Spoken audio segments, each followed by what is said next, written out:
आज हम चर्चा करेंगे ग्लोबल सरफेस लिमिटेड आईपीओ की और देखेंगे कि ग्रे मार्केट के हिसाब से आईपीओ में किस तरह का निवेश रहने वाला है। दोस्तों, जैसा कि आप जानते हैं कि ग्लोबल सरफेस लिमिटेड प्राकृतिक पत्थरों को खदान से निकालने, तराशने और बेचने का काम करती है। साथ ही इंजीनियरिंग क्वार्ट्ज के निर्माण में भी कंपनी इन्वॉल्व है। कंपनी प्राकृतिक पत्थरों को काफ़ी जटिल तरीके से भूमि से निकालती है और विभिन्न उत्पादों जैसे ग्रेनाइट, चूना पत्थर, संगमरमर, स्लेट, गोमेद, बलुआ पत्थर, क्वार्ट्ज इत्यादि बनाने और तराशने का काम करती है। कंपनी की 2 यूनिट्स हैं। दोनों ही यूनिट्स राजस्थान में जयपुर के अंदर स्थित हैं और दोनों ही यूनिट्स 20 किलोमीटर के दायरे में ही हैं। ये दोनों फैक्ट्रियां पत्थर खदानों के बहुत करीब हैं, जिससे कच्चे माल की ढुलाई में बहुत कम खर्च आता है। प्राकृतिक पत्थरों को व्यापक रूप से उनकी विशिष्ट सौंदर्य संरचना, बनावट, रंग के लिए जाना जाता है।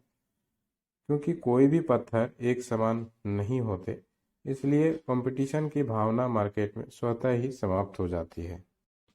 दूसरी ओर कंपनी इंजीनियरिंग क्वार्ट्ज उद्योग में भी शामिल है और आंकड़ों की माने तो 2022 से 2027 के बीच अनुमानित वर्षों में प्राकृतिक पत्थरों की तुलना में इंजीनियरिंग क्वार्ट्ज की खपत 6 से 7% के सीजीआर से बढ़ने की उम्मीद है। ऐसा इसलिए भी है क्योंकि क्वार्ट्ज पत्थर के मुकाबले मजबूत, टिकाऊ और दाग प्रतिरोधी होते हैं। साथ ही साथ क्वार्ट्ज विभिन्न रंगों और डिजाइनों में भी आसानी से उपलब्ध हो जाते हैं, जिससे मार्केट में एक पसंदीदा विकल्प के रूप में क्वार्ट्ज उपलब्ध है।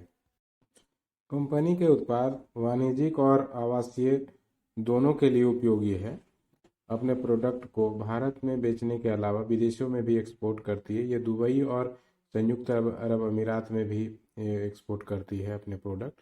इसलिए कंपनी के पास मार्केट प्लेस की कोई समस्या नहीं है और आगे कंपनी के पास मार्केट में एक बेहतर अपॉर्चुनिटी उपलब्ध है। कंपनी के प्रमोटर मयंक शाह इस आईपीओ के जरिए लगभग 155 करोड़ रुपए जुटाना चाहते हैं। भारत में कंपनी के विस्तार के अलावा मयंक शाह चाहते हैं कि जल्द से जल्द दुबई और संयुक्त अरब अमीरात में भी क्वार्ट्ज के निर्माण के लिए यूनिट्स लगाए जाएं। बात करें कंपनी के फाइनेंशियल की, तो पिछले साल की अगर इसमें प्रॉफिट देखी जाए तो आफ्टर टैक्स लगभग कंपनी 36 करोड़ के आसपास की प्रॉफिट थी कंपनी की। वहीं अगर रेवेन्यू देखें तो 198 करोड़ के आसपास रेवेन्यू जनरेट करने में सफल रही थी पिछले साल। टोटल एसेट कंपनी के पास 280 करोड़ का है और नेटवर्थ 145 करोड़ के आसपास है। बात करें फेस वैल्यू की, तो 10 की फेस वैल्यू है यहाँ पे। वहीं शेयर प्राइस 133 से 140 रुपये रखे गए हैं और 100 शेयरों की एक लॉट है और एक रिटेल इन्वेस्टर मैक्सिमम 14 लॉट के लिए अप्लाई कर सकती है।